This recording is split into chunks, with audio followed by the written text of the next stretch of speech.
Folks, Solari is a guy on the internet. I don't know anything about Solari, but I've been sent this and been told that Solari is an IPOS almost clone for content wise that put out a very, very embarrassing video about blaming his audience for the failure of his channel. Good old school shit. I thought that people were done making this mistake, but apparently they're not, and still do the I don't know why you guys aren't watching type shit. I always tell you, if you ever think that your metrics are down, there's a few reasons before we even get into this. Mostly, very often, it's because your content's bad. So if you see people leaving, it's because they're not interested, all right? And here's the other thing that you got to know. You can't rely on chatters and viewers to stay around, okay? People get bored of you even if you're great. They'll watch and then they'll go away. They'll get sick of it because it just happens. Something else will be more interesting. They only have so much time. So you constantly have to be bringing in new viewers to replace the ones that go. And then sometimes people will come back, and that's how growth works. So if you get 100 new subscribers, you really need to be getting and that will that maybe will cut it out. You really need to be getting double that and triple that to grow. Because just because you have a subscriber doesn't mean that they're watching, and just because they're watching now doesn't mean they're going to be watching in a year. So never sit on your laurels and think that the audience that you have is going to stick around. This is true in every type of entertainment. This is true in television. This is true in sports even. This is true all across the board. You have to be entertaining, and your viewers will go away. They fucking die. You know what I mean? They get sick. They get too busy to engage with your content for periods of time, and then maybe they'll come back and maybe they won't. So you always need to be on the hunt for new viewers as well. Also during the year, and you'll see this, I hope it plays out again and we get to see my channel is dying. Throughout the year, there are times where viewers have more time to watch and less time to watch. We're now in boom season. Yay, everybody, we made it. November through December into January and then February to a degree is boom season. Why? Because it's fucking cold out throughout most of the viewing audience, or that I have at least. People are stuck inside. They're with their families. They don't have access to anything else to fucking do. And so you're going to see views pop off over the next several months, okay? Particularly with people that are engaging with whatever's the most entertaining thing at the moment, right? If they're good, they're going to be boom, boom, boom, boom, boom. But even bad viewers are going to see a pop right now, and they're going to go, oh, crazy.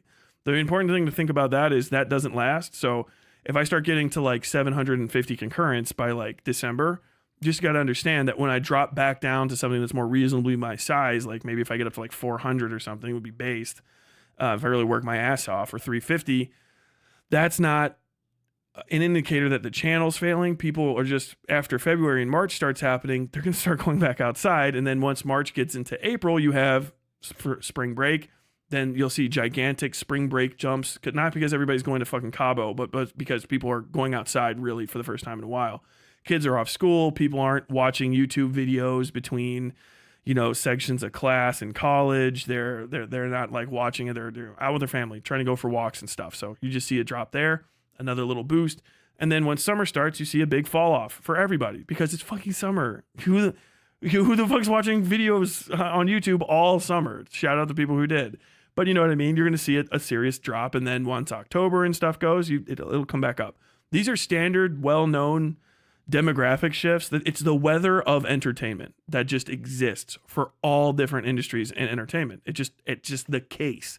You have more eyeballs when it's cold, more eyeballs when people are stuck inside next to their devices, when they're stuck at work and they're going to watch YouTube videos while they're typing or while they're working, listening to them while they're in their pocket and doing stuff. And then when the fucking time to go outside, when breaks start to happen, when people go on vacation, they're not watching fucking YouTube, And so you'll see little net shrinks across, and people freak out about this, but it's just the case. If I can give any creators advice, just understand that that's one aspect of it, that you'll see drop-offs in total viewership and shit like that for a while. And also if your content changes, or if your content doesn't change enough, it doesn't stay fresh, same thing. But with all that said, I'm going to pop this video in and see what this guy has to say.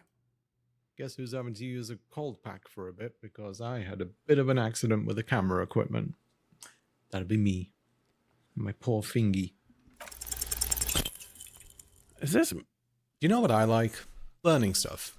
Like recently I learned that dogs have wet noses because it helps keep them cool. You know what I don't do often enough? Learn new things. If you're anything like me, and I know I am.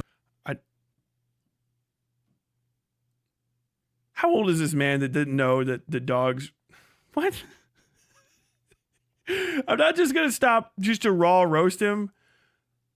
But that was a strange revelation for somebody that has an even modicum of... If you have facial hair, the ability to grow facial hair, not knowing that a dog's wet nose is how they smell better is just strange to me. I thought everybody knew that. Did you not read like... Did you not like dogs when you were a kid? I can't even remember. What?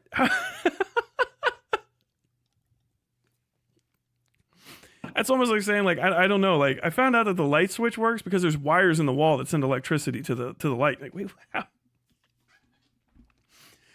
And that's strange knowledge base. strange knowledge base, bud. I am, sadly.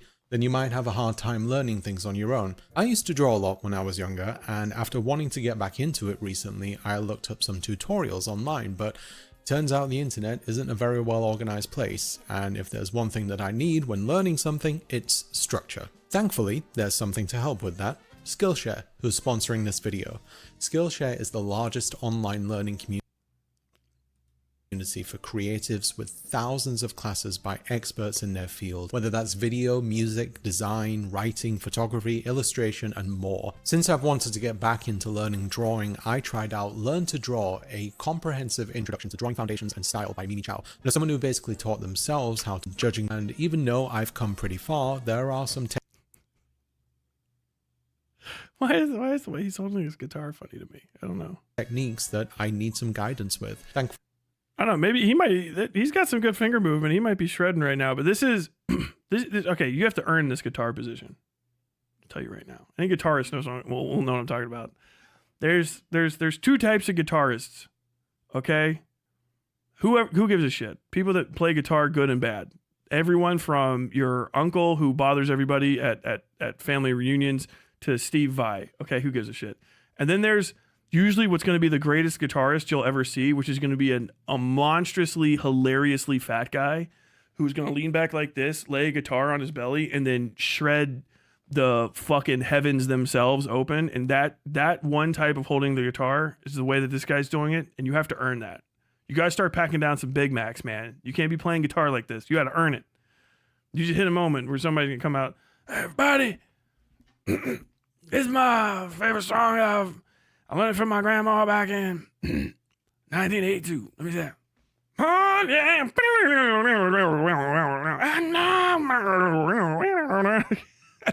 That's what I like. I like those guys. Skillshare has an... You know, fucking... They should have known. You saw fucking Brother Is... Fucking Israel Kamakawai. I can't remember how to say fucking his last name because I can't. It's so fucking complicated.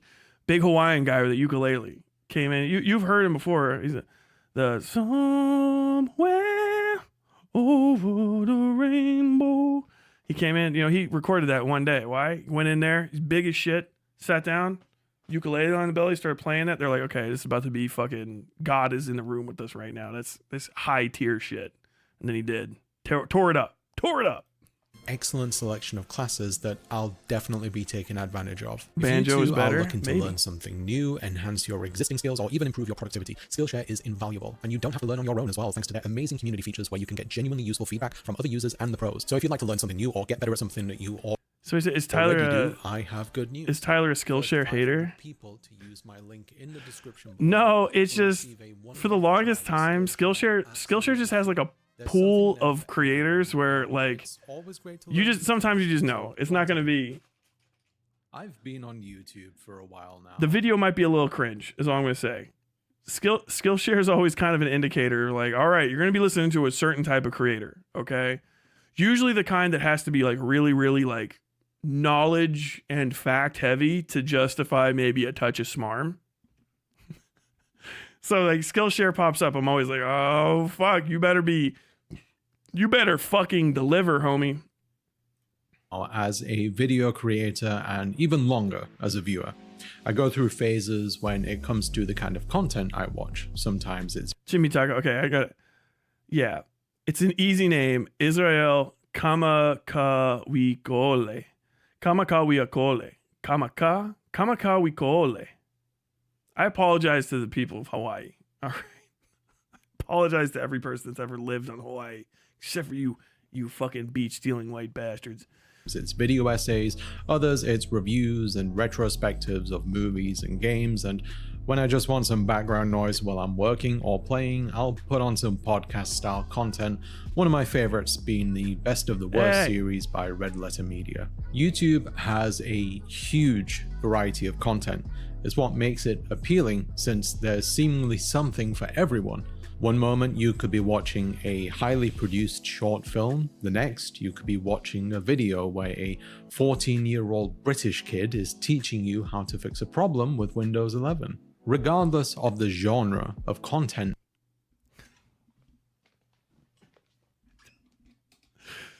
Okay. I'm going to go ahead and hit this with the 1.25. Oh man, I that you see on YouTube. My man's got the fucking professor I don't want to fucking take their class vibe down 100%. I'm like, listen, I'm supposed to be entertaining y'all. And then I was listening to him in my mind, just getting ready to start taking my phone out. I'm like, dude, he's got the delivery. I was about to fucking pull the phone out and just start like texting and shit. Like, oh, what are you guys getting into tonight? How y'all feeling about the Chick-fil-A at the fucking at the lunch center down there? Yo, can I get some swipes for the chow hall? Like, dude took me back. On YouTube, it's become abundantly clear that one of the most successful strategies for gaining views and an audience on the platform is to create videos that generate drama and possibly anger their viewers. That anger can then be leveraged into creating... What is this, the fucking opposite? Like, what? I did not plan this. People were just asking me to watch this. I did not mean to have it actually have anything to do with the fucking intro to the day's show. A conversation among viewers, who in turn develop some sense of community centered on a subject and compels them to explore related content with a similar tone. It also makes it easier for a creator to continually maintain engagement, where instead of visiting new subjects, they can continue talking about the same thing, since it's something that an audience wants to know about. One thing that I've noticed, though, when it comes to drama, is that it seems people get some perverse thrill from watching it unfold. They rally around it to be a part of something, to theorize what's happening behind the scenes and explore the psychology of it. We've always had this interest, though. I mean, it's why reality TV is so successful, even if most things in it are carefully choreographed by producers and editors. Let's look at the Borderlands movie as an example. Based on a video game series, it was released in theaters very recently, and after its terrible performance at the box office, it was promptly made available through streaming services. The movie was directed by Eli Roth, who was an odd choice since he's known largely for making gory horror movies, and has big names like Oscar winners Cate Blanchett, Jamie Lee Curtis, and comedians Kevin Hart and I don't fucking care. After the movie's release, audiences were already skeptical of its quality and casting decisions. It had a troubled production cycle, which is often a bad sign for any movie, and in an age where movies based on video games are going through sort of a redemption arc, it reminded people of darker days where practically every adaptation was poorly received, largely because these movies were made by people who simply weren't familiar. But you can't talk about bad... Motherfucker. Do you not know about bad video game movies? You talk about bad video game movies, and then you play Super Mario Brothers, which everyone still kind of likes. People say it's a bad adaptation. It is, because it has almost next to nothing to do with the actual fucking Mario Brothers. But if you have not seen the live action Super Mario Brothers in a while, watch it. It is enjoyable start to finish because it's fucking insanely stupid and has the goofiest special effects ever. Who are you? I'm Mario. And this is my brother, Luigi Mario. It's Bob Hoskins. And then you put on fucking Street Fighter. There's any part of Street Fighter you could have put on, but you put on the part of the Street Fighter movie that has the most iconic fucking line in like almost in movie history, definitely in video game movie history. It's the Tuesday speech. The day, what is it? But the day that M. Bison graced your village was the most important day of your life. But for me, it was a Tuesday. Oh, fuck it. I gotta put some respect on his name, but I can't remember. Rao. Fuck, I can't remember off the top of my head. But like, dude, Jesus Christ, just put up. I don't know. What was it? There's a live action Tomb Raider that came out recently. I don't think anybody saw that shit. What's another good, terrible video game adaptation? Doom was pretty bad. The Rock's Doom has some wonderfully bad parts of it. I still kind of like that fucking movie. Oh man. Dude, but I know like the Super Mario Brothers movie is bad, but it's so fun. It's got so much fun, like weird heart to it. Like and no one knew what was going on. Everybody was clearly on drugs when they dreamed it up. And it's just fun as shit. Also, like you could put up Mortal Kombat 2 from this era, or actually after this a little bit. Mortal Kombat 2, hilariously fucking bad, right? Mortal Kombat 1's pretty good. Everyone liked Mortal Kombat 1. Do you guys remember Mortal Kombat 1? Right? I mean, maybe like some, I don't know, fucking, fucking Eager or fucking Siskel and Ebert, whatever the fuck, might not have liked it. Gene Siskel over there, like, I don't know. I don't know. It seems pedestrian and foolish. Okay, fine. But like, I loved Mortal Kombat 1. That movie was fucking god tier in my mind. It was so much fucking fun. It's better than the Mortal Kombat movie that recently came out. That one kind of fucking sucked. It dragged and it was boring. And also between these and now, we had the Tomb Raider films, which were like massive hits. Like everybody liked the Tomb Raider films, remember? Like the 3 original ones, I think, that came out. Even when they were kind of ass, they were kind of good. Like people like those. Like video game movie adaptation movies were mostly panned by video game fans because they didn't have that much to do with the video games, and they would change like random lore bits and stuff.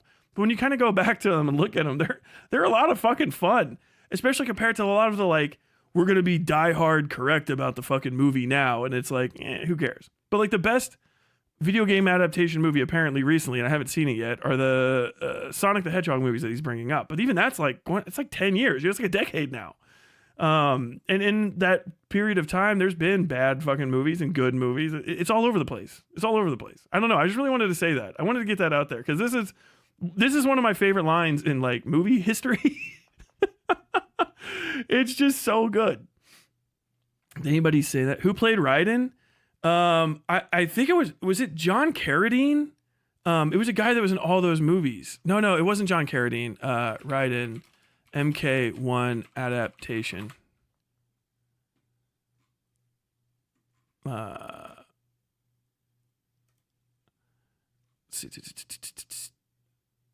the movie? Mortal Kombat movie. Not the 2021 one, the 96. 95.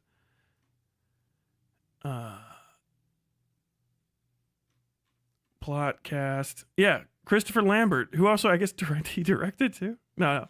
Yeah, Christopher Lambert was Lord Raiden, and he looked goofy. They wanted to get Sean Connery, but he turned it down. This is so fucking fire. Could you imagine? Liu Kang.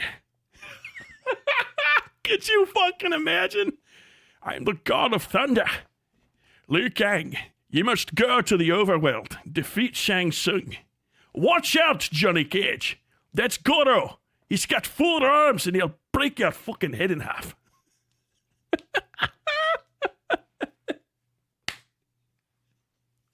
Oh my God, that would have been one of the greatest films of all time.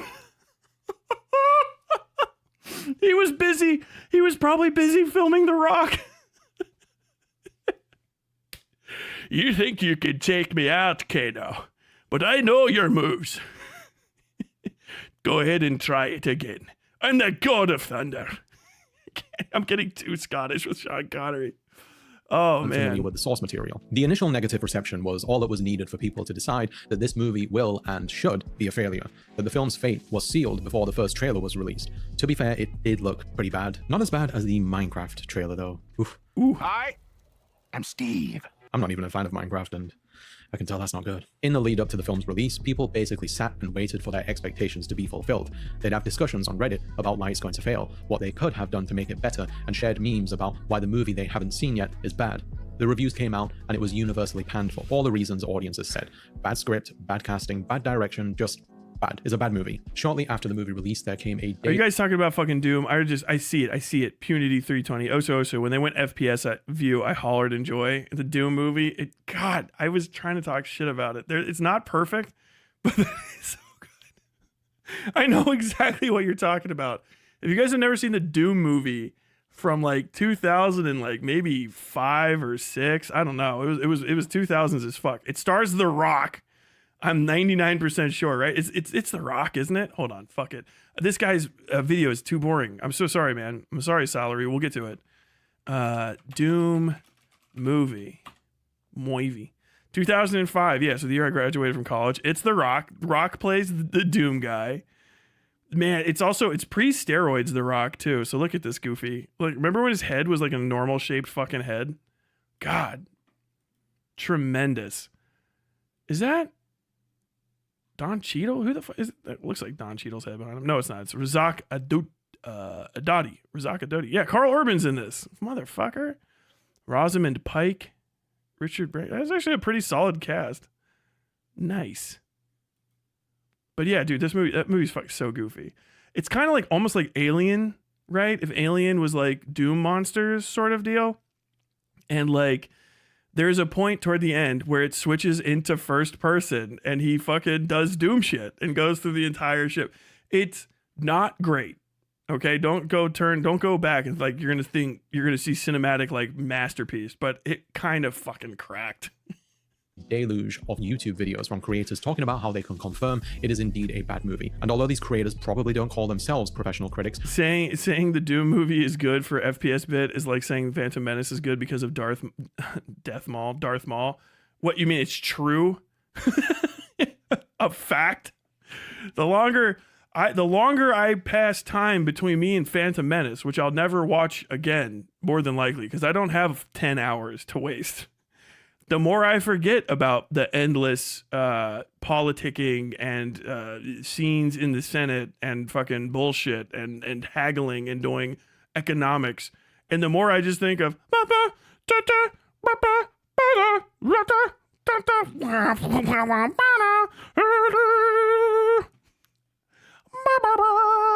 this fucking shit goes so unfathomably fucking hard. It's such a good goddamn moment. I can remember almost every fucking part of that fight scene beat for fucking beat. God, I wish fucking Anakin Skywalker as a child wasn't in that. But it's just so funny. They gave him that goofy fucking bell end ass haircut so they could cast a shadow on him for the thing and like make him look like Darth Vader on the wall. people treat them as such. One of the major problems with critique on YouTube, and I use that word very loosely, is that it's heavily based on finding the flaws in products. I'm so sorry. Oh, Huey. Doom done killed me wife and took me bloody son. Dude, I wish I could do Butcher better. Oi, Huey. Doom guy done killed me wife and took me bloody son.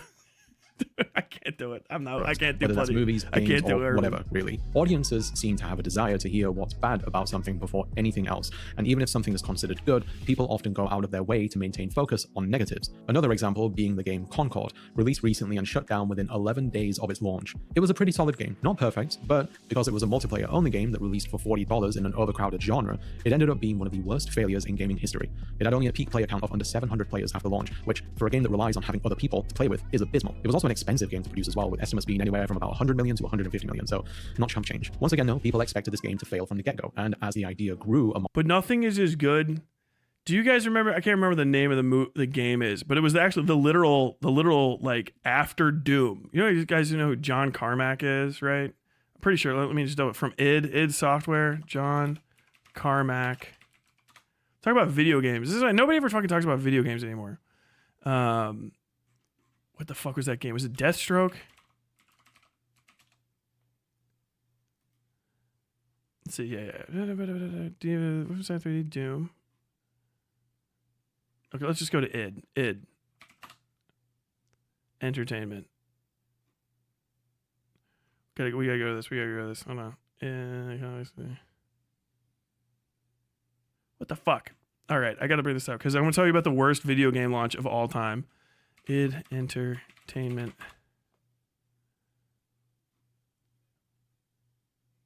What? Id Software, right? Id Software. American video game developer. There we go. Based in Richardson, Texas, from John Carmack. John Romero. It was John Romero was in the fucking thing. Yes. Oh my god. Fuck, what was that fucking goddamn game? Let me find it. But basically, is it Daikatana? I think that's what it was. It was Daikatana. It was the game. Yeah. Okay, so there's a game in 1997 that was going to come out called Daikatana. I got to bring this up. And it was going to be like the first big game from the Doom makers. They made Doom, Quake, Wolfenstein, so it's like the shit, right? And I guess they had like a split. I can't remember. There's probably some retrospective video on this that's going to go hard. But I remember the advertisements because they were in video games. And it was like, fucking John Romero is about to make you his bitch. Daikatana coming out soon. And it was this whole thing. And then the fucking whole video game just didn't come out. And the people that played it, it was horrible. Like the worst thing ever. Yeah. Bad graphics, gameplay, repetitive sound effects, and poor artificial intelligence. Sold only 40,351 copies, becoming one of the biggest major commercial failures of the video game industry. Like the Daikatana release was so bad, I don't think it can actually be like beaten because we didn't get new Doom games for like fucking half a decade. And so you had like Doom and Doom 2 and then like nothing because of Daikatana, and it fucked the entire company up. You gotta watch, you gotta fucking go. Where's the advertising so I can tell it? Yeah, John Romero is about to make you his bitch. They had this in video game magazines. I'm not even kidding you. Like a page. It was like a whole page in a video game magazine. You're like, oh man, wow, fucking Ocarina of Time looks cool. That Majora's Mask game. And you turn the page and it said John Romero's about to make you his bitch. If you don't know enough about gaming history, like if gaming history for you starts after the existence of Steam even, you have to know there were worse games and no one is fucking up that bad. If you go back a little further, you have E.T., which is on a different plane of existence. Like the E.T., the extraterrestrial video game tie-in for the film is like notoriously the worst video game like ever made. And the Daikatana blow up, because it didn't come out for another 3 years. It was supposed to come out in 97, and for the Christmas season, I'm like remembering all this by checking out the fucking wiki. It was insane. And then like those advertisements I think didn't get pulled because they were still running because they were already paid for. And so it was like Daikatana is not coming out, but it's still like Daikatana didn't get released and we're not playing it, but apparently John Romero is still gonna make me his bitch. And then it came out in like 2000 and it was the worst game ever and no one talks about it anymore except for on like niche video game things. But like someone was asking me like, what were video games?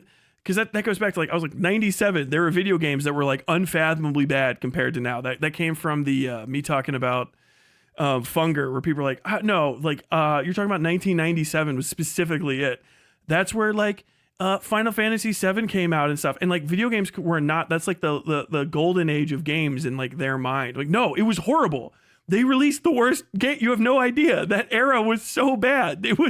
I forgot to mention Daikatana, because it had slipped my mind. Daikatana came out around then. John Romero's gonna make you his bitch. I just can't even. It was a whole. You have no idea. You have no idea if you're not from then. It was insanity. The like over promising on games and like the personalities. Whole fucking video game platforms would just cease to exist overnight, because the video games on them were like so bad. And then you like be talking to people 5 or 6 years later, like, dude, what, like, have you never played fucking Shenmue? It's the greatest game of all time. Like, what are you talking about? Like, yeah, it was on the Dreamcast. Have you ever played Shenmue or Shenmue 2? And they're like, it was my entire childhood. It was my entire life. It was the only game that was on Dreamcast you could play. And like 2 other ones. It fucking destroyed Sega as a company. God, I fucking miss that era. So bad. So fucking bad, man. Who amongst gamers with people's... Yeah, Osu said they had that in Time Magazine. In Time Magazine. The one with the fucking president's face on it. This is 97, so it might have been Monica Lewinsky's face. As they're going through the fucking Clinton tapes. Jesus Christ. 97, 96, 97, when those advertisements would have started running, would be like Monica Lewinsky, Bill Clinton scandal, the death of Princess Diana, the O.J. Simpson trial, and the death of Mother Teresa in Time Magazine. You flip a few pages in. John Romero's gonna make you his bitch.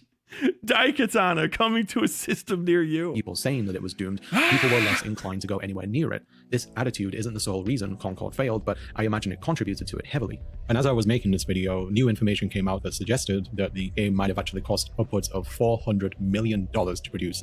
I don't know if this is confirmed or You guys, Coriander, Shenmue isn't pronounced like that. Yeah, it's Shenmue, man. I don't give a fuck. That shit's Shenmue. Everyone calls that shit Shenmue. Because no one fucking played it except for like 10 kids that had a fucking Dreamcast.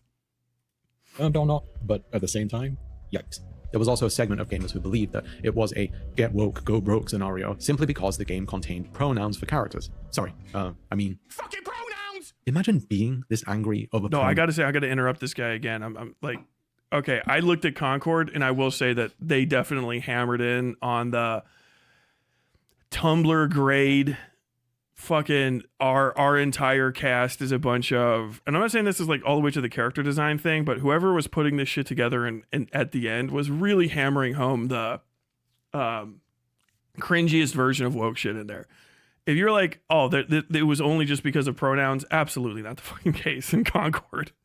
We watched it. I watched the fucking character intros. It is very much what it is. It's horrible. pronouns. Like, calm down, man. Like, Shenmue? you are definitely Fuck gonna that. have a stroke if Shenmue. you carry on like this. The bad stuff sells on YouTube. It's just how it is. Take a look at the most popular videos by Skill Up, one of my favorite video game review channels. When you filter it by its most popular videos, it's mostly games that either had overwhelmingly negative reception like Fallout 76 on release, or games that were mired in controversy like The Day Before. Ralph, the channel's owner, acknowledges this trend, and although he has many videos that celebrate games, he doesn't deny that the negative stuff is what gets more clicks. Nope. I'm not criticizing him for this, since people have the right to know whether something is bad. It's just YouTube. You've got to play the algorithm game, baby. It happens with my videos too. The subjects with a negative slant or some element of sensationalism do well, while the topics with a neutral or positive tone tend to fall by the wayside, even if I personally really like making them.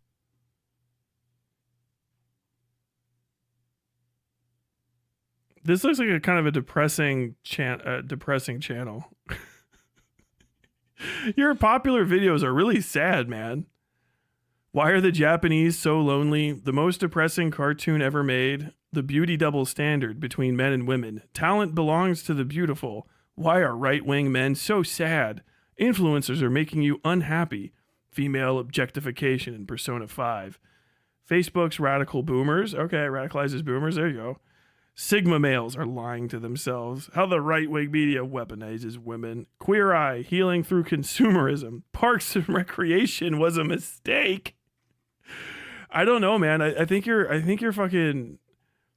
popular videos are for sad people. This is sad as fuck. This is like depressing as shit. Look at all the pastels.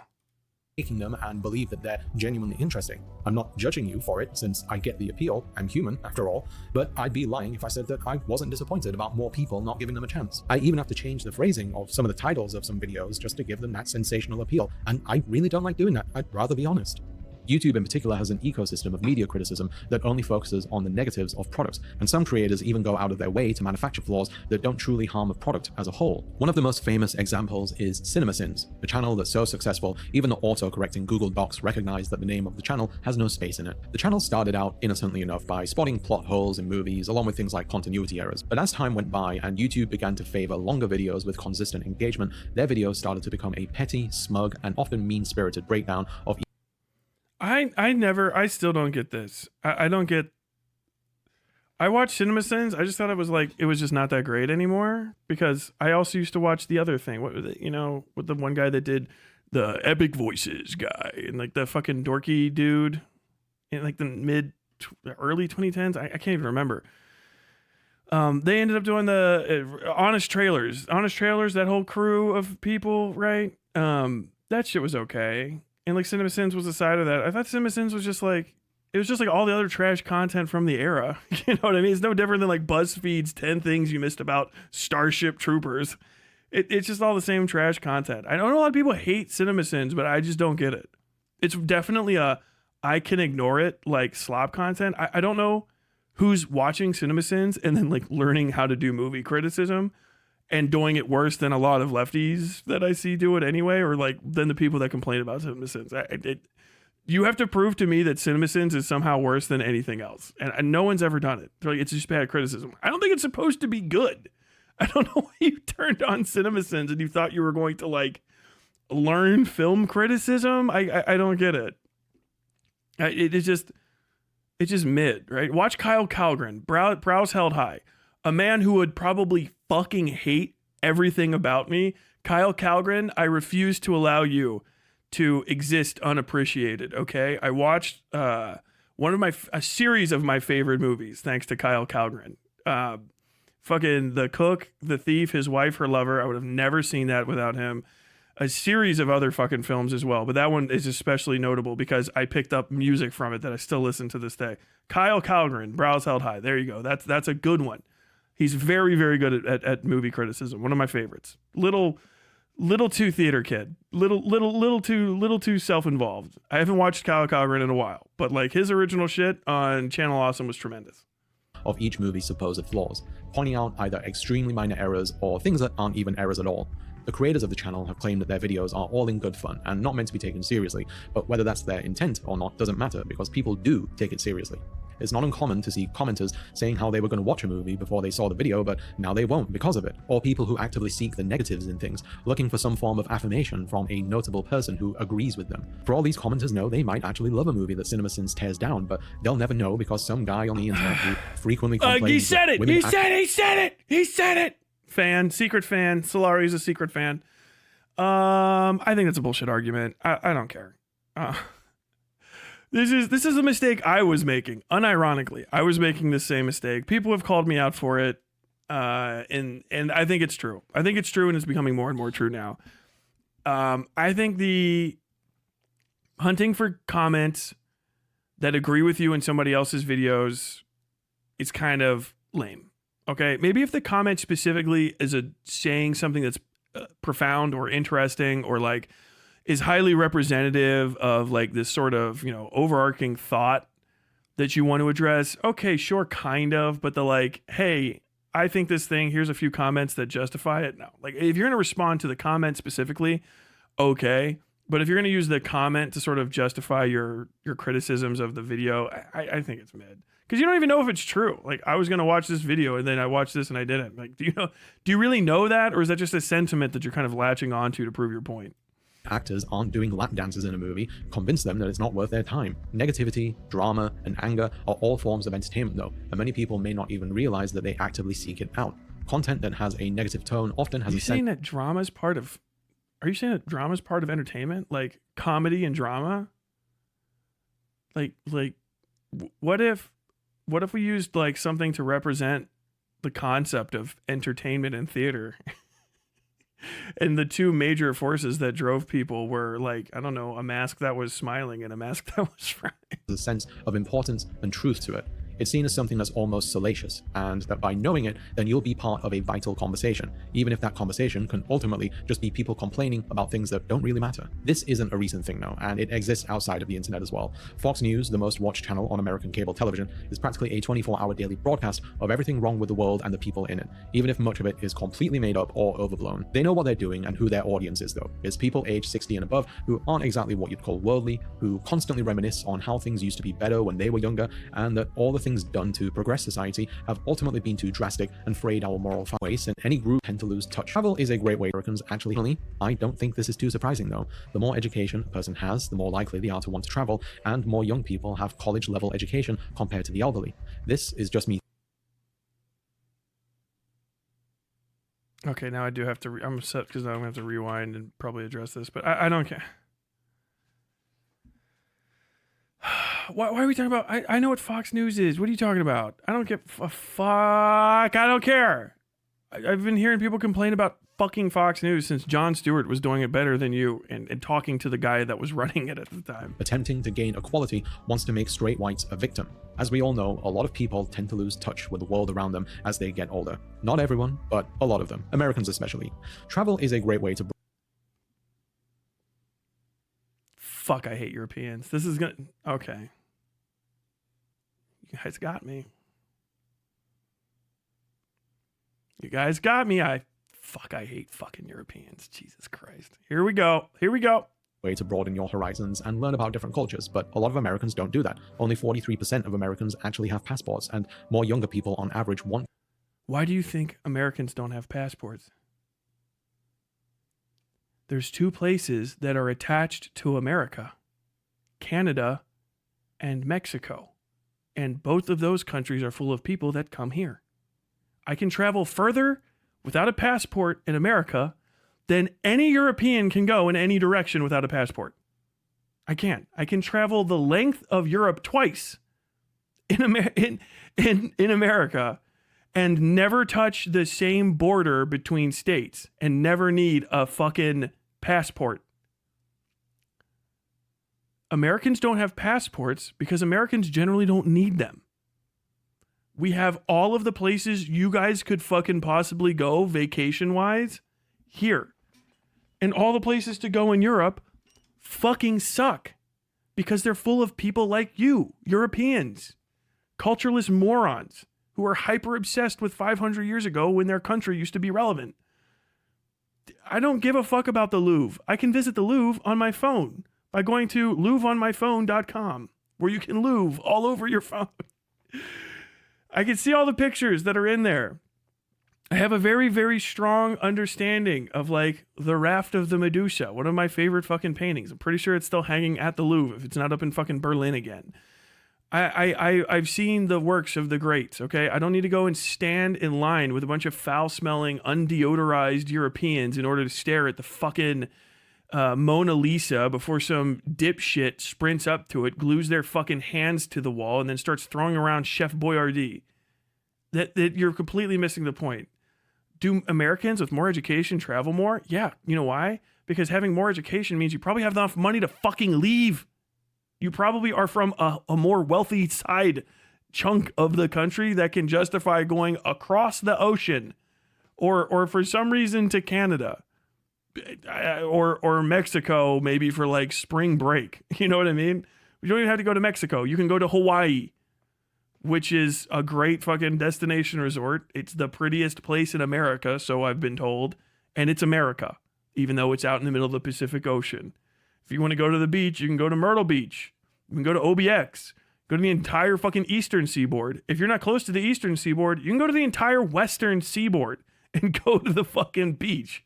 You can go to Puerto Rico, which is America, and go to a whole fucking island with a rainforest in it, and it's all beaches, and they fucking rock. You know what I mean? Like, it's America, homie. It's America. There's more of it than you'll ever know. And it's full of all sorts of different people. I hate these fucking arguments. If you buy a passport, you learn so much. Bro, I don't have to go to if I want to go to fucking France, I don't have to travel through like 17 fucking enemy nations. You know what I mean? I'll just go and fly to France if I'm fucking bored from America and I get a passport. That's it. Probably going to be going to Europe soon for maybe like the one time that I actually really go there for a vacation, and then I'll come back. And it's a whole lifetime of saving up to afford the 3,000 plus whatever the fuck dollar plane ticket that you have to buy to fly across the fucking ocean to undo all of the hard work of my ancestors that potato boated their way here in the fucking hulls of steamers. You know what I mean? Like, what in the fuck are you talking about? Just to go, hey, look, everybody, it's Rome, just like the fucking book. Yeah, what is it? It's a bunch of fucking sexists and destroyed buildings. I'm stunned. There's olive oil and cigarette smoke everywhere. Wow. I'm in Italy. You know what I mean? Welcome to Greece. Every Greece person is like, could you please, for the love of God, spend as much American money here as possible? We are dying. Our economy has not been good since we were relevant in antiquity. Fucking France. Everyone in France, either go home or go to Britain. You know what I mean? Then you have like the entirety of the Balkans. No one wants you to be there. You go to Spain, that's underwater at the moment. Portugal, you have to go through Spain, so buy a fucking canoe. The UK is just America with goofy fucking accents, less money, and a bunch more racism somehow. And Ireland is based. I would always go to Ireland. Ireland's fucking sick. But, it's just fucking Irish people. If you know one based person, it's Irish, then you know what all Irish are like, except for, in the six. That's it. Norway, Go to fucking North Dakota and just pretend everybody's not poor. To or have traveled more than the elderly. Personally, I don't think this is too surprising though. The more education a person has, the more likely they are to want to travel, and more young people have college-level education compared to the elderly. This is just me theorizing here, but I think attitudes towards the world also play a role here too. All the generations have had it ingrained in them since birth that America is the greatest country in the world, that its faults are far and few between, and everything that it does is better than other countries. Institutions and society at large tries to instill this belief in younger people in the present as well. True. But because of education and more readily available information, they've become accustomed to being more critical of their country. And because of our great...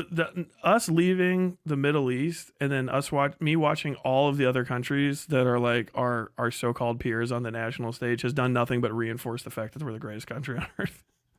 Everything that y'all were good at like 20 years ago when we were fucking running out of money, you all fucking suck at now. You're all losing it. In the UK, like we got fucking healthcare and the NHS is about to fucking collapse. Fucking Canada really is trying to go for the death panels now. What in the fuck are you guys good at? Having no influence, not having any fucking money, begging us to save you from all of your military woes.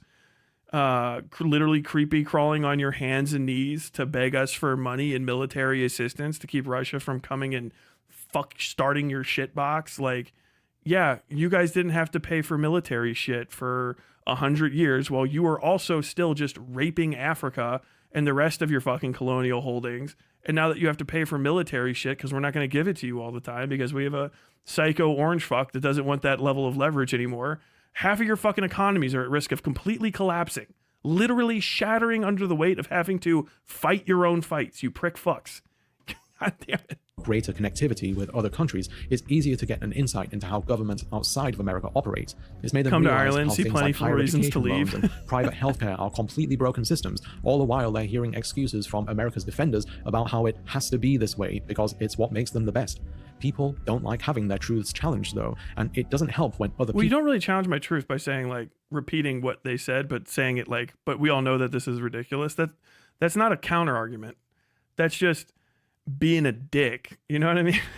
News outlets, etc., try to uphold these truths, no matter how damaging they might be. Networks like Fox News, Republican politicians, and online mouthpieces affirm these ideas through the possibility of things getting even worse than they already are, that it's better to maintain the status quo, which is easier to invest in when you're someone that the status quo favors. There's been multiple occasions where I delicately try to explain to America's defenders how other countries, including my own, do things better, and how no country should see itself as perfect, and on more than one occasion they push back by saying, it's just how we do things here, as though it just... I don't know, dude. I'm around. Pop in. Let's have a conversation. Who the fuck are you talking to? Also, I don't know a single American that says America is perfect. Even the most like jingoistic fucking hyper nationalist doesn't say America's perfect. All of them have a lot of issues. It's not America's perfect. It's America's the greatest country in the world. We're just saying that you all fucking suck. Really, not like even we're maybe even that great. We're highly flawed. Somehow you guys just are fucking trash comparatively. Justifies it. I also sometimes hear, well, if you don't like it, then why don't you go back home? Why don't you apply for a passport, bitch? This is their truth. Are you living in America whining about America? Oh my God. Every time have you guys ever seen the movie Unforgiven, Bill Money? Right? There's a movie, it's a Western for Clint Eastwood's crazy ass made it. It's one of the best Westerns of all time. It's called Unforgiven. Fucking cracks. There's a character in it who's this British fucking bounty hunting gunslinger, right? He's all fucking up in his own ass. And he just talks shit about America the entire time until somebody gets sick of it and just fucking beats the shit out of him and kills him. And I still love it. In America, you don't understand your place. You don't have the power of a monarchy. And blah, blah, blah, blah, blah. And just fucking, if I hear you say one more thing about America, I think I might get a little rude. Buy a passport. I like that you leaving is just something you can just fuck off, like literally fuck off. And then your response to it is spend money on something you probably don't want to use. What the fuck? Truth though, and it's an idea that's propped up by the possibility of things being better, but that idea is sold to people through anger. Wait till the end before you say you want to chat. It makes people okay. think that if they don't stay angry, then they make themselves vulnerable, since they won't be properly prepared to react. All those people on January 6th, they were a result of this, including Jimmy Pesto. I guess Bob was right all along. He is an asshole. That's the news for you though. A constant stream of everything bad that's happening everywhere at any given time. People like to say that they wish the news would show good things happening, but we're drawn to the negative like a moth to a flame. We want to be outraged, as much as we don't like to admit it. It doesn't help that most of the news that we consume on TV, online, and elsewhere is funded by advertisers, so there's a financial incentive to keep you looking. News anchors can tell you about a war that's happening and try to sell you prescription drugs between the segments. Social media operates on a similar model. Platforms like Twitter, Facebook, and YouTube use algorithms designed to keep users engaged by steering them towards outrage-inducing content. This often leads to a cycle where users continuously scroll for new posts, updates, and opinions while sharing their own thoughts. This is boring as Validation they fuck, receive man. through feedback from strangers. People enjoy it when others, even those that they mix with their posts. When something goes wrong, people want to be involved in the conversation, and that's because in a twisted way, it gives them a sense of community. They can feel affirmation from the invisible crowd that exists in online spaces. They can feel as though Like I want to start skipping ahead. It's not because I want to ignore his points, but I've heard all. I know. Why are we rehashing the entirety of how social media that upsets what you? they're saying matters in important situations, and that their opinion I'll is just valuable, 2x. even though it ultimately doesn't change anything. And believe me, I'm really not trying to be cynical here. It's just what it is. If something happens like a shooting and someone makes a post with an emotional appeal to stop them from happening again, which gets thousands of engagements, it feels meaningful to the people involved, but it doesn't change anything. That's just social media for you, though. It makes the things said that exist within a vacuum feel like they have an impact on the real world. So why do we go out of our way to be angry at things? We spend our entire lives pursuing happiness, and we're told that it's the most important thing to have, yet all of us can't seem to resist the allure of anger and outrage. It's one of the many strange contradictions of the human condition, but it exists for a reason. As you can probably guess, anger is a product of human evolution. It's a response in our brain, specifically our amygdala, that triggers whenever something is seen as unjust or unfavorable compared to a preferred outcome. It's a survival mechanism that helps you react to your environment, and it's the same part of you that just made you open your Discord after hearing that ping. That was me. Sorry. While they are separate emotions, anger and fear are closely related and work in tandem with each other. They both help activate our fight or flight instincts and help us react to potential dangers. And as this happens, our body releases adrenaline to assist with aggression or awful. Go though, which gives the anger and more adrenaline. Being or swearing out of anger can feel good. In fact, there's been studies that show that effect. Simply having your anger recognized by others to it can make you feel seen. Anguation. Control is more important to humans than we like to think. Some of us need to hear that we're losing control. We can respond to it by getting angry. And more commonly among men, it can be responded to with aggression, whether that's a verbal response for men to have, since it has a close association with masculinity and a need to domineer over others, a trait related to toxic masculinity. Since we're so used to seeing men get angry, some might conclude that they're more Didn't I see that knife fight in somebody else's? Wasn't that knife fight in somebody else's fucking video a while ago that I was watching? I feel like it was. prone to it than women, but that may not be the case. A study by Southwest Missouri State University found that women not only got as angry as men, but acted on it at the same frequency as they do. They identified that when men are forced to contain induced by similarly sized amygdalas, women have the other and perhaps more likely reason is that in general, society conditions women to believe that it's important that women are permitted to sow chaos. Scratch is post content, pictures, memes, comment line, which means that we're able to potentially be more aggressive, possibly to an unhealthy degree. In recent years, certain groups, especially right, I feel like this dude doesn't have the fucking like qualifications to be trying to talk about the neuropsychology of like is that even neuropsychology? The fucking neuroscience and psychology of anger seems like its own thing. Like that's like, let me just read a fucking probably somebody's doctoral thesis on that highly difficult subject regarding fucking the construction of your brain and how hormones affect your day-to-day life. I think that's a different person altogether. This is just, it's boring as fuck. When you get mad and you react to how angry you are, you might get aggressive with people and it might feel good. Okay, yeah. This could be handled with a fucking Sesame Street song. Sometimes you get angry and you want to yell. Sometimes when you yell, you feel good. Wah, wah, wah. You fucking little.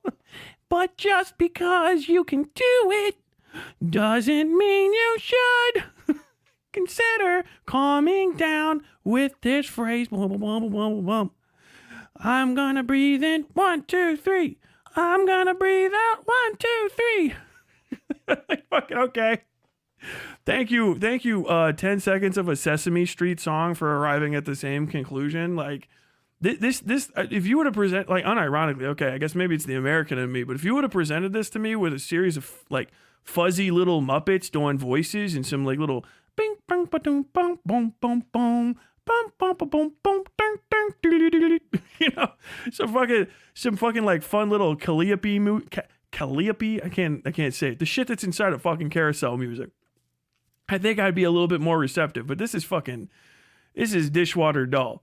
It's simultaneously way too fucking like academic and cerebral for me to take it seriously. Cause like, I put a lab coat on, homie. You gotta give me this fucking TED talk from the other side of a doctorate, because I don't care. You know what I mean? You're getting too into it, but also not actually telling me fucking anything. The whole fucking first chunk of this, like half an hour, is like, did you know Fox News exists? And Americans don't often leave America, fucking gigantic ass country. Fucking, that only has 2 bordering nations that are really fucking far away from each other. And that sometimes people get mad and guys get mad and they might hit each other. And then girls also get mad and they have a different way to react to it socially. Like, okay, 23 fucking minutes. Jesus fucking Christ, man. You could have literally just give me any Muppet. Hey, sometimes you feel bad. Well, that's okay. Everybody does. Okay, thank you. We're going to sing another song. Hey, Big Bird, could you help? Woohoo, fucking yeah, Big Bird. Yeah, Big Bird. How about that? You want to try to prove to me you fucking know Americans? Next time you try to convince me of anything, I better see fucking Muppets. If I don't see little fuzzy primary color cutes popping around, fucking doing this little that fucking type of I don't give a fuck. I don't give a shit. Snuffleupagus or shut the fuck upagus, okay? Snuffleupagus or shut the fuck upagus. That's what I want. Right-wing ones have become accustomed to complaining about cancel culture. They claim that progressive, left-wing online mobs go out of their way to find the character flaws and questionable actions of a person and bring them to light in order to ruin their reputation. They do. It's believed that this is done because the people who are allegedly cancelled stand on the opposing. Everybody does that. Everybody does that. Yeah. All of us do that, right? Left side, everyone tries to find out issues with their enemies that will make other people think of those people as their enemies as well. This is human communication. We had laws about it well before the fucking internet existed. The opposing end of the political spectrum, and progressives use the momentum to deplatform people that they don't like and tarnish the reputation of those they're associated with. Now, just to get this out of the way, I don't believe cancel culture is a thing, and I don't think that canceling is really a thing. When information about a person surfaces and it causes damage to their reputation, it's more often than not the case that it's due to something that matters and has legitimacy. We should be held accountable for our actions, regardless of who we are and how long ago they happened. A lot of people like to complain about cancel culture, claiming that it's a petty sport that people online like to participate in without any regard for the damage that it does, implying that most people who get cancelled didn't actually deserve it. Some celebrities, especially ones over the age of 50, if we're being honest, even say that they live in fear of being cancelled even though they didn't do anything wrong. But personally, I can't help but think that if you're worried about being cancelled all the time, you probably did something wrong. While Can I just say that this is addressed in a recent novel? This like entire talking point is addressed in a recent novel you guys may have heard from this guy named Nathaniel Hawthorne called The Scarlet Letter. If you've never heard of it, it's a little a not quite well-known novel called The Scarlet Letter that is about the damage that public shame can bring, as well as the fear of public shame. And how mass shaming campaigns against people will ruin them, and the internalization of guilt becomes an act of self-harm. Yeah, people are fucking afraid of being shamed. That's why shame exists. It's the point of it. It's the whole point of it. Yeah. Is cancel culture real? No. Are there assholes on the internet that will actively try to destroy your reputation by libeling you or impugning your motives or organizing harassment campaigns against you for any number of reasons? Yeah. Does that make people nervous about transgressing? Yes. It's the most common shit ever. Yeah, man. That is just that is a perfectly reasonable reaction to, I am afraid of having my life destroyed by stepping out of line and embarrassing myself.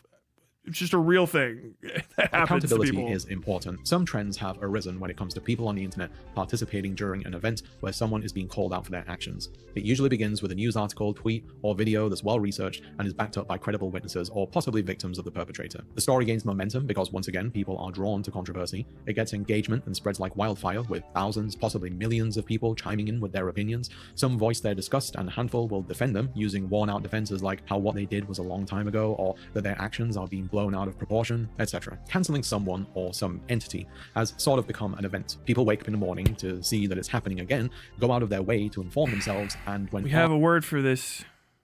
It's called a scandal. You're fucking British. You guys live for this shit. Why are you pretending that the fucking American conservatism online and our interactions between lefties and righties is novel? You guys exist for this. Like, that's the entire purpose of the fucking news industry in Britain is scandal. Like, your fucking newspapers, like 80% of them, front page any given day. armed with what they feel is enough information, they'll decide whether to join in. Some even go as far as to try and hunt down more information that hasn't been discovered yet to add fuel to the fire. This fire keeps burning until an algorithm tells you that it's no longer profitable enough for people to pay attention to and directs their eyes elsewhere. As the frequency of cancelling has increased though, it seems as though some people have developed a taste for it. Whether it affects them directly or not, people want to know what happened, gauge the level of disgust from the crowd, and decide if they should meet their level of outrage or maybe even attempt to inflate it. It's kind of a blood in the water situation. People have become drawn to it because if they join in, they can be validated by others for being angry. The collective can feel powerful since they're being recognized by the world at large. With Who every are we single voice fucking- feeling who are we important, fucking talking capable to of in this painting the goddamn public's video? perception of a Everyone person knows or this. entity. It's the allure of power and control, but at the same time, I'm not saying that their rage isn't warranted. Power has its appeal, and in a world where many of us feel like we have little to no power, we sometimes take what we can get. As people have learned what goes into a successful cancellation, it's being used against people who may not actually deserve it as a means of expressing their dislike towards them. This is largely a So we're going to say that? Doesn't that kind of defeat the purpose of other people being nervous about being canceled? Like, what? applicable to online figures such as YouTubers and influencers, where if they do something like express an opinion that some people don't agree with or are just ideologically opposed to a group, some will go out of their way to unearth information on them which some might find objectionable, or in some cases they might just fabricate evidence. And since the flow of information on the internet moves so quickly, few will go out of their way to verify whether it's true. We see and react because we don't want to miss out on something. Okay, is this the 28th? That time I felt worthless. Is this what we were supposed to be engaging with? This fucking Marble Hornet shit. Jesus, the first half hour of this is worthless. Bro, if you watch this, and I'm not just trying to be mean to you because like I disagree. I don't know you. This is my first time I've ever watched one of your videos. This shit fucking sucks. This is dog shit, homie. This fucking sucks. This is the worst I think maybe the worst video essay I've ever watched. I would have turned this off an eternity ago. You are a condescending, fart huffing asshole who re-explains the most basic concepts I've ever seen explained in as long-winded and in this essay I said I am going to set out to prove that the definition of, dude, this shit is ass. This sucks. I'm upset. This better get fucking funny soon because I am going to be irritated at you guys for suggesting it to me because it's so fucking bad. Since I'm fairly open about where I stand politically and share many of my opinions about a variety of things, understandably, I've been met with some opposition. Because of this, I've had to deal with situations in which people have cherry-picked statements to criticize or recontextualize them in order to make them seem far worse than what was intended. On a couple of occasions, I've had people who have an issue with me completely fabricate information about me, like telling people how they've looked into my history and found something that will end my career and how they'll post it on Reddit. This isn't unique to me, but I've also had long-term supporters and people. Once upon a time, when I was still doing the podcast, somebody sent me a message, and it was, "I hacked your video, your webcam." They said they'd hacked my webcam and had recorded me, like, doing some adult activities, and like I needed to give them some money. And I responded, "Send me the tape. I want to see it." Bro, do you have a copy? I think is literally what I said. I don't give a fuck. Oh my God. What are we going to hear? What could possibly this guy have done? He's really got, he really does have, I could hold your drink for you energy. And people who support me on Patreon withdraw their pledges because they didn't agree with something I said in a video. Creators have access to exit surveys on Patreon where donors can state the reason why they're stopping. And on multiple occasions, I've had people say, sometimes in very cruel ways, how they're pulling their support because I've said something that they didn't entirely agree with. These have been people who supported me since the beginning, told me how they admire me and my work. But all it took was one thing for them to change all that. Things that, in my and other people's opinions, aren't inflammatory, offensive, or without merit. Financial circumstances change, and not everyone can afford a monthly pledge to a content creator. Some people also... Not everybody can afford a monthly pledge to a content creator, but all Americans should feel bad because they can't afford a passport and trip to Europe. What? So just stop enjoying your content or don't have the time to watch it. And I do not begrudge them for that. For smaller creators such as myself, Patreon income is extremely important. Not only is it the place where I can earn more than YouTube revenue, but it's far more stable and reliable than it. Even $1 donation is worth more than 1,000 views. It's that valuable. For people to use it as a means to ensure that the content you create caters to their tastes and opinions identically, and to threaten your livelihood if you step out of line, is frankly appalling. If I'm being more frank, holding someone's income hostage is also a form of financial abuse. So if you're one of the people who use that method on me or any other creator, you should know that when you're being explicit about this behavior, you're causing psychological harm to a human being. On one occasion, This isn't real. No.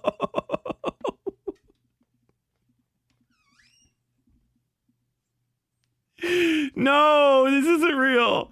He zoomed in on that. He zoomed in on that statement. He said, "You're causing me fucking spiritual or psychological abuse harm. It's psychological abuse to fucking unsub from my Patreon." No, dude, you no, fuck, you just cooked yourself. First off, you can't put a call to action half an hour into a video that was so fucking boring I could barely force myself to pay attention to it for money from my audience. You're costing me donos by being boring as fuck. And you had an advertisement in this piece of shit anyway. That's wild. I know he's probably gonna get into stuff, but let me just tell you like my thing. It's okay to pump your fucking audience for a little cash here and there, okay? Because they're your audience and most of you guys watch for free. It's fine. Minimize your call to action, which is like you're like, hey, donate to me. And make sure that you hit the value statement, right? You know, like, hey, man, if you guys like this, which I do all the time, if you guys like this content, hit me with a sub, hit me with a dono. Consider doing it in the future. If you can't, that's fine. But, you know, if you want this content to exist, please support me and you'll see more of it. That's it. Everybody does that. Everybody should do that. It's fine, okay? Especially when you're in, like, the free content creation zone. You don't have to do that when you're on a paid platform that handles all your ad sales and stuff for you. If you're an independent creator, it's okay. Never do the opposite. Never try to guilt your audience into donating, right? You can say the closest you can get to that is like, hey guys, we didn't raise enough money for this project, for this thing, for the channel, and I'm going to close it down. We just didn't get the support we want. Thank you all who did support, that kind of thing. It should still be a thank you, you know, but we can't make it physical or financial difficulties are what they are. I'm pulling it. This guy in IPOS did the same thing, didn't he? He was talking about like, people are not supporting me the way that they used to, or whatever the fuck that, however his voice sounds. Bro, your content fucking sucks. I'm just gonna tell you that right now. Like, now that we're here at I feel bad because they held my fucking money hostage. Get a job, fucko. Why are you in America, bitch? How about fucking go home? Literally go home and get a job. What the fuck? Why don't you guys have a fucking work services support? Head on back to fucking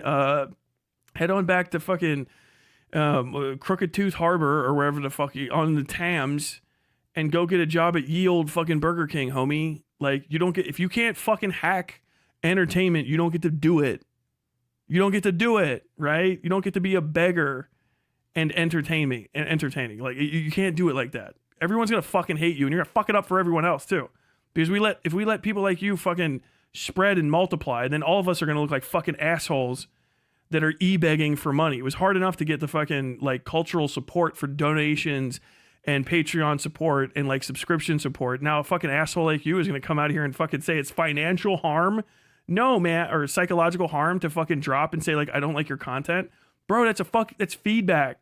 Get a real job. You'll get it like instantaneously all day. I'm never coming here again. I'm never fucking shopping at this store again. I'm never buying another Chipotle burrito because you didn't fucking fluff my balls and unchap my ass. It's like every fucking goddamn day for everyone else that has a real job. Dealing with customers, that's what it's like. You're a fucking small business owner, dumb fuck. Your fucking customers are complaining to you because your content sucks. All right? If you're a fucking lefty pandering creator or a righty pandering fucking political creator, then turn your fucking soul off and pander like the little fucking clown you are, okay? You have strings on you. Dance, puppet, dance. That's what you get for doing strict political punditry, pandering style content. You can't fucking break. Where if you try to do, that's why I always say, like, you gotta fucking stay straight up with the kind of content you make. Don't get people excited that you're gonna go in a new direction that you don't want to go into. And if something's a one-off, you have to tell them because they'll get mad that you don't keep doing it. And if your whole thing was like giving somebody the old fucking, the old fucking three-knuckle shuffle behind, over whatever it is that they're politically fucking focused on, when you stop doing that, they're going to go like, I don't like this anymore. Fuck you, I'm leaving. Because that's what they wanted. That's what they wanted from you, okay? Some people only go to McDonald's for the McRib. Asian, and I won't mention it by name because I don't want to revisit it due to the trauma it caused, and I mean legitimate trauma. I had 20 patrons withdraw their pledge. Bro has 4 PhDs apparently, so it's entirely his fault if he can't maintain his lifestyle dealing with 4 years of grad school debt. What the fuck off? 4 PhDs? Get one and be good at it. I love people that stack academic credentials like it's going to make... I have 4 PhDs. No one fucking cares. You should have had one that actually made you money. Why'd you do it 3 more times? If you have 4 PhDs and you're fucking e-begging for money on YouTube, you don't have any PhDs that anyone gives a shit about, dude. College credentials are ass, first and foremost. They're just not that fucking important. Skill certifications and shit are way better, and actual real-world experience is good. No one that has a job off their college degree tells you their degree as a fucking reason that you should actually be paying attention to them. You know what I mean? They talk about their work because no one's gotten a job off of their degree and they're older than fucking like 22. Like, oh, okay, yeah, I have this degree. And then you get hired, maybe. Anyone else, if you have a degree and you haven't gotten hired for it and you're at mid-20s or older, your degree's worthless. Whoops. I hope you enjoyed what you learned, but your degree is fucking worthless, man. No one is paying you for the knowledge that you have. Why would I care about it? You know? I have a friend who has a doctorate. She's a fucking doctor. She practices medicine, right? 1 doctorate, only the one. This guy's got 3 and he's begging for YouTube money. I feel like that maybe you should learn something about that. Or 4 and he's begging for YouTube money. Some who had been there. Any problem with the $5? Here, have 5,000 views. I asked people Thanks, to question their relationship with content creators. It turned out that their parasocial connection with some creators was strong enough that what I said angered them, and I lost a not insignificant amount of my monthly income, which I need to live on and pay for production costs at the same time. Get for a creator job. with thousands of patrons, that can be an acceptable loss. But for someone like me and other creators like me, who's currently surviving on below poverty wages from YouTube revenue and pledges while being unable to work in a regular job at the same time due to PTSD, it was devastating to me. Shut the fuck up. Bro, it better be real as shit. I'm not going to fucking double check your diagnosis, but there's a lot of people with PTSD that have full-time jobs. Okay, I had fucking PTSD like crazy after 2009. I still worked my ass off to get here. I'm doing this now because I'm on the other side of like 20 fucking years in the workforce, grinding my fucking spine into dust so that I would actually be well fucking placed and have a lot of security so that I could pursue my little fucking hobbies for money. What in the fuck? Go get a fucking job. I don't care about your goddamn PTSD. Go back to fucking Britain, non-American citizen, and tell the NHS that you need help. And then they can fucking find you some trash bags to fill up with garbage. Like, well, you're just useless. And then also on top of being useless, you need to fucking get like charity donos for your bad YouTube content. What is this? Overall, I lost a 1/5 of my monthly income on Patreon, all because people got mad at me and decided that it was important to punish me. And to be clear, this wasn't just patrons. It was also commenters, tweets, What is the point of this being blurred?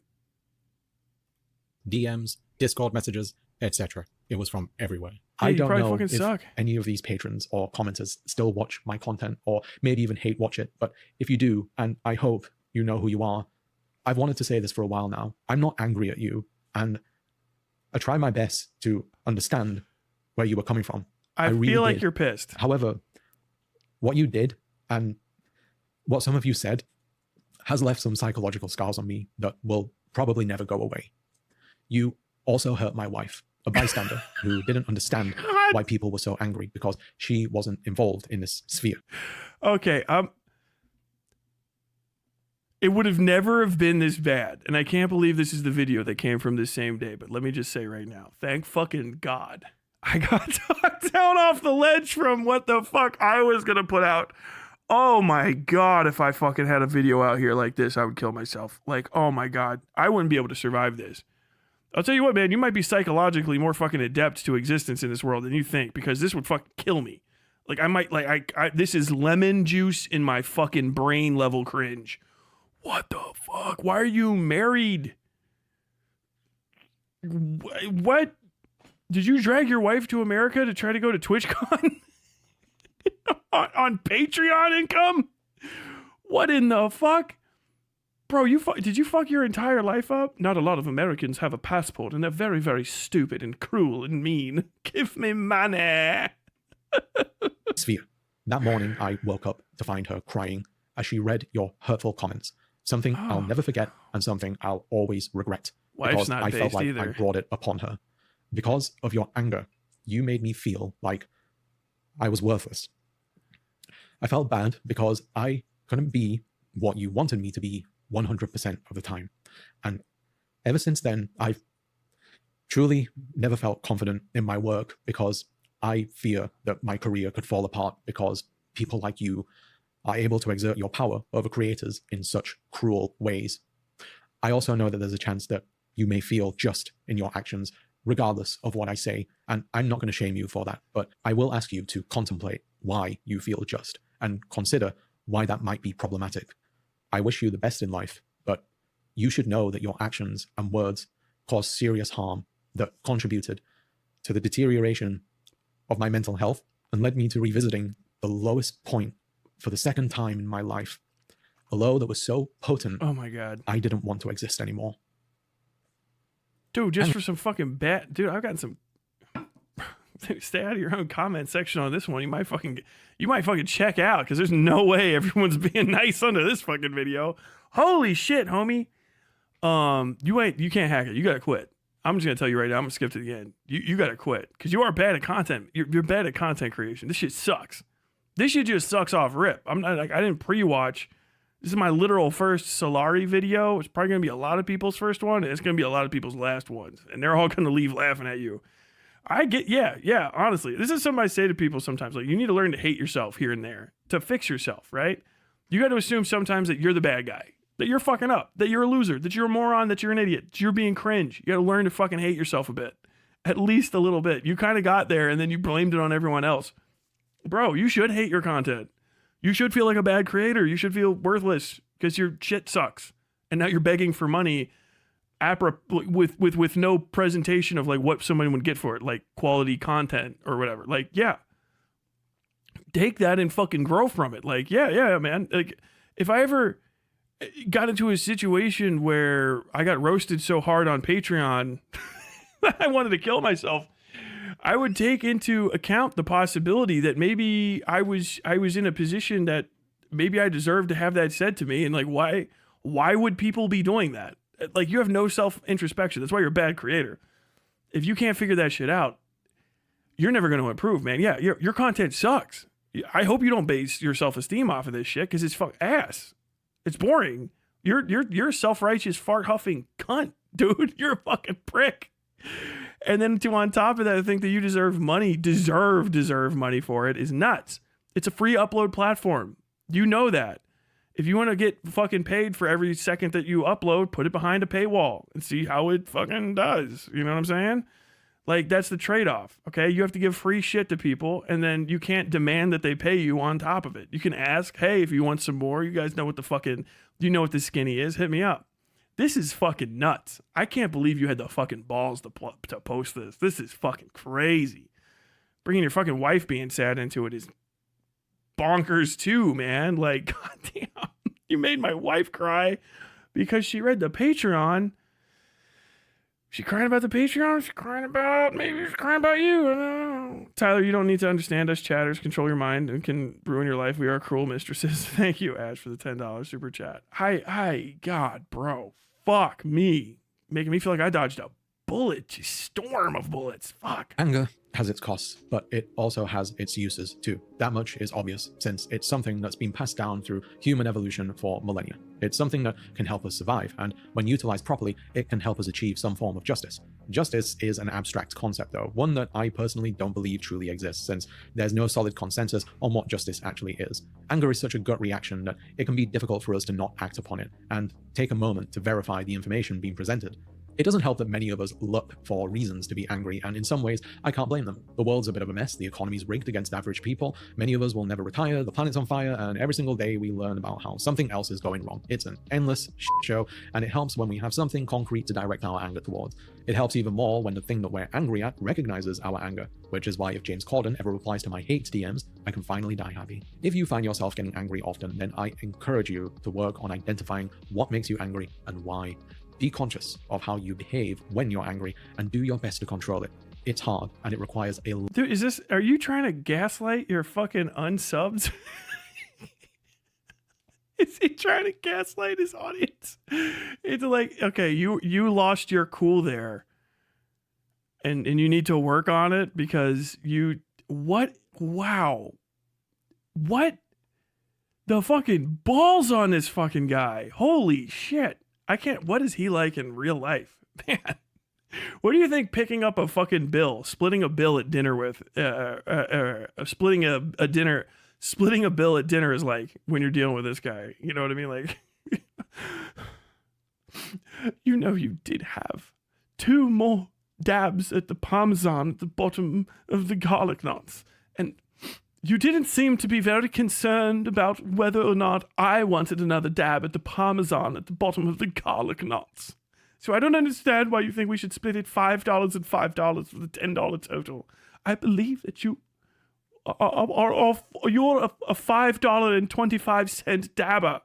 I'm a mere $4.75 dabber. Maybe less. How have you not considered me? Bro, we fucking I fucking want to throw tea into the water. I'm so fucking glad we beat you guys. A lot of practice, but it's possible. Don't look for reasons to be angry, and don't just follow the crowd when they're angry, because when you do that, you make yourself susceptible to accepting misinformation as fact, simply because it aligns with your current feelings. If you don't manage it, you can end up being like that guy who tried to rescue non-existent kids from a non-existent basement under a pizza restaurant. You could also try and look up some anger management courses. There's actually a lot of good information online which provides useful exercises to recognize and deal with anger. One of the most... The thing you said about degrees being worthless is objectively wrong. No, it's not. There are jobs that require STEM degrees. If your job required, I literally said, if you graduate college and then you get hired off of your degree, then it's a valuable degree. If you graduate college and then you don't make any money off your degree, it's a worthless degree. That's it. My brother has a STEM degree. You know what happened when he graduated? Got a fucking job immediately because it's a good fucking degree. And that's it. If he would have gotten a degree and then gone and worked in something the fuck else because no one wanted to hire him, and then never worked in that degree, and just even having a degree never got him a better job, fucking waste of money, man. That's how the fucking world works, buddy. Jesus Christ. Most effective ones being to distance yourself from what's causing you to be angry. In other words, stay the hell away from Twitter. Although, I'm baffled as to why anyone's still on there. Like, switch to Blue Sky. It's much nicer. It's not perfect, but it's nicer. And follow me as well. I'm Solari on there. I just post pictures of my cats and the stuff that I bake. Food for the eyes. Those are actually some pretty fucking solid macarons. Go fucking get it. If you can make macarons and that doesn't fuck up your PTSD, go get a job at a bakery, homie. Well, everybody always needs baked goods. You can go make some fucking bread. Literally. Don't eat the cats, obviously. What am I saying? Healthy discourse is a good thing, and it's great when people can have a meaningful discussion about the stuff that matters. But when you reach your twilight years and when you reminisce on your 20s and 30s, do you really want to think about all the time that you spent arguing with strangers on the internet who are never going to listen to you anyway? You have to live your life too and try to be happy because you do deserve it. We can't control how other people feel, but... You're talking about tea? His tea? We got like a little tea over here? What's important about that? Oh, just because he's British? Yeah. But isn't this fake? Like, right? That's not how British people drink tea. That's American. That's like a Lipton. A Lipton fucking, the old tampon string fucking tea bag. That's how we do it. Don't you fucking British fucks have the little balls with the fucking tea leaves in them? You're seeing British people buy tea at their fucking grocery stores. They get a big old fucking bag of it, like a bunch of fucking junkies. British people buy tea the way the fucking drug dealers buy fucking pounds of marijuana in gigantic fucking Ziploc bags. They're all fucking, do you got some of my fucking English wine? Do you got some of my fucking English wine? Get a big old fucking bag of this shit. They scoop it up. I need my little treats in my big tea. I have a proper electric kettle. You Americans don't have electric kettles. My man got he got downgraded. That's how you know he's doing bad. He's out here with some Lipton. Homie, I can't afford constant comment anymore. They've destroyed me in the Patreon. I can't afford the constant comment. Now I can only have lemon Lipton tea. This dude fucking dabs a tea bag in there and then looks at it and just starts fucking crying. He's having a full breakdown at his kitchen table, just fucking looking at his touch of lemon flavored Lipton. Oh my god. Can work on controlling our own feelings. It ain't easy, but it's possible. And believe me when I say I speak from experience, because I haven't always been this chill. I've never raised my hand against anyone, but I used to have problems with anger, and it cost me a lot. I lost good friendships with people that I really cared about because I felt my anger was more important than my connection with them. And with hindsight, I can say that I was wrong. We've all done something like this, and we all regret it in some way. Without a doubt, I'm no exception. So be well, take care, try your best. Thanks for watching. Sorry this video took a while, but life stuff got in the way, as did ADHD. Lovely. Thanks to all the Patreon supporters you see on screen who helped.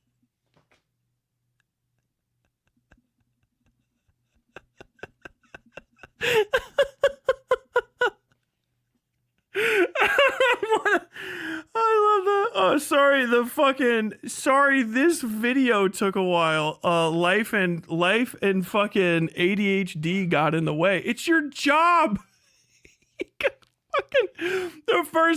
The second I see support the fucking Patreon call to action pop up is him giving an excuse for not delivering the video on time. Do you even slop it up? Do you even make slop content? I'm a fucking 1 to 5 slop content guy. I do 1 to 5, baby. I get out here, I fucking You guys like a little fucking slug popping across the stream? Go ahead, give me $10 or more, and you can see Sluggo Gorpo come across, puke across the stream. You know what I mean? I'm fucking trying to be entertaining out here. This motherfucker put out one video essay. It was late. And it was about how people are leaving the Patreon. And his Patreon call to action is, I'm sorry it was late. I got ADHD and better shit to do. Dude, whoa, the fucking European work ethic on this guy. Jesus Christ. Oh my God, man. Oh my fucking God. Help keep the channel going, and I'd like to offer a special thanks to the following people who pledge $5 or more: Rima, Rowan Ellis, Texas Lioness, Martin Chung, Femgirl Aaron, MD Bagel, JP, Minty, Malcontents, Jacob Mayer, Zoe B, Fishcatch, Mick, Beige Circle, Jonathan Morris, Aria Rose, Bailey Grevling, Catherine Pound goes a very long way. What in the absolute, I can't believe that video is fucking that crazy. What in the fuck, man? Why did you make that bullshit?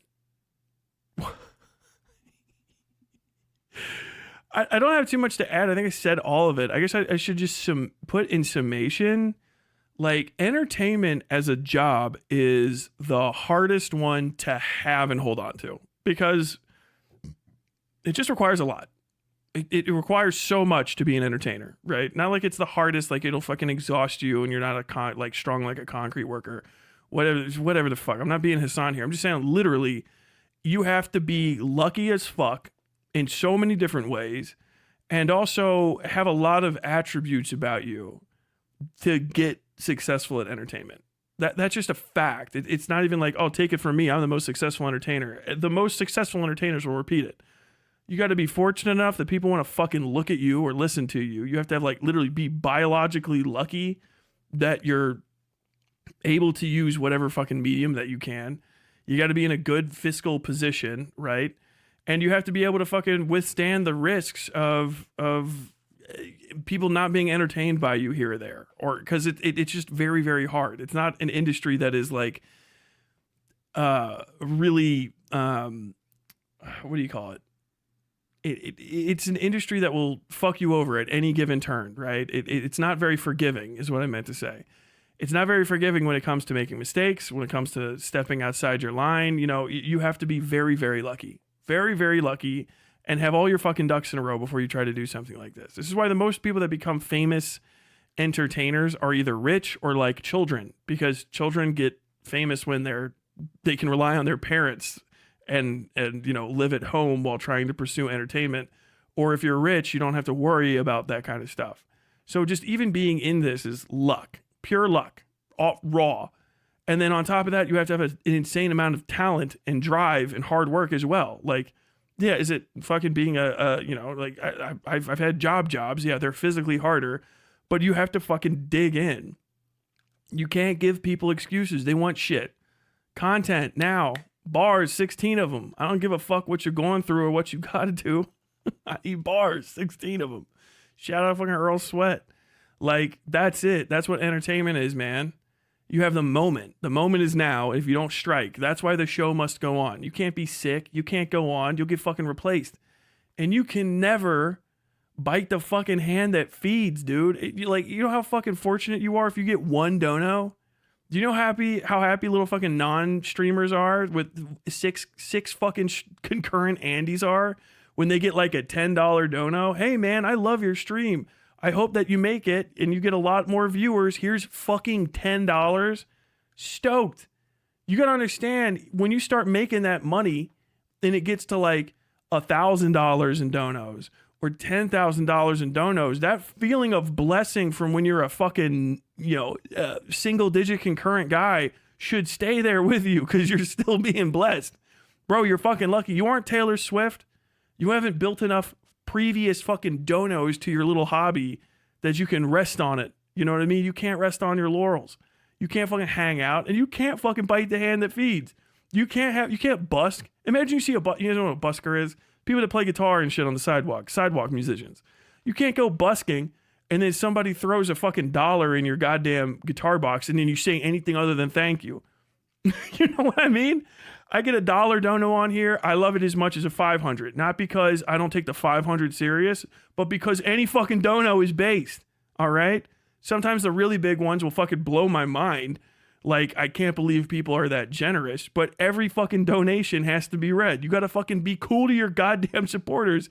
Bro, thanks for the dono. Thanks for the sub. Thank you for being here. If I overlooked you, I'm very, very sorry. Maybe I'm just lucky enough that there's too many. I didn't notice them all. Then that's look.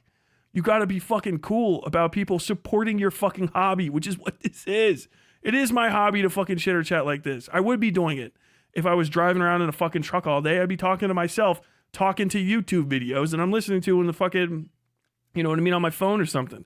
I would be doing the same thing. Now I'm lucky enough I don't have to get in the truck and I can focus on making the conversation better and the experience better for whoever has to fucking hear me, other than some like lady that's parked next to me at the fucking red light kind of deal. You know what I mean?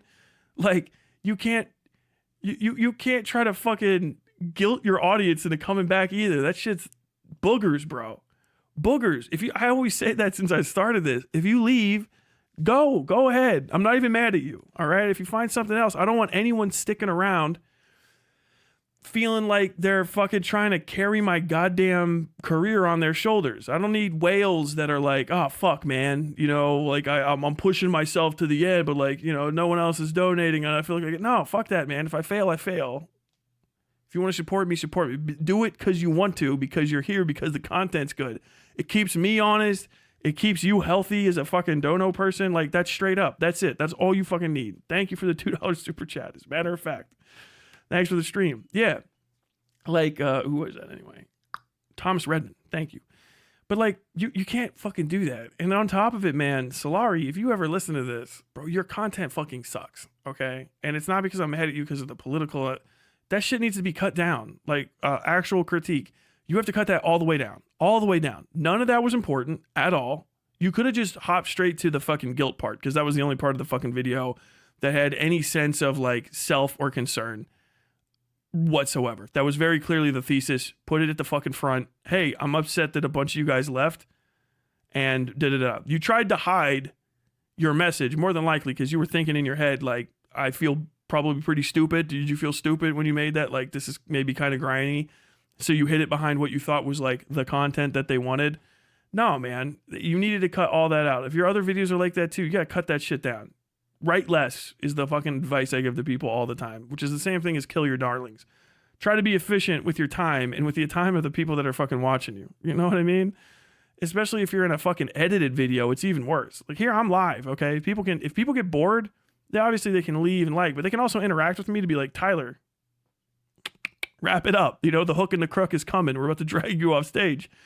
You're in an edited video, man. You got one shot to make that good, but you have a lot of time to edit it down. And if you're watching that and that seemed good to you, you don't have it. Everything else was luck, which is a lot of this industry. A lot of that, you got lucky. You got lucky as fuck. And maybe you need to re-explore whatever your fucking successful videos were and just go back to that. And if you're like, well, I don't feel good making it anymore, but you can't make money, then you got to either consider quitting or doing what we call selling out. You might have to sell out, right? So, because you want to fucking, it's not about you as a creator anymore. It's about making money. You might need to sell the fuck out and start pandering, because I don't know what the fuck you're going to do. But yeah, there's shit content. I'm not surprised people fucking left you at all. And it's not me trying to hurt your feelings. Like literally, like that shit sucked. Hope you enjoyed your time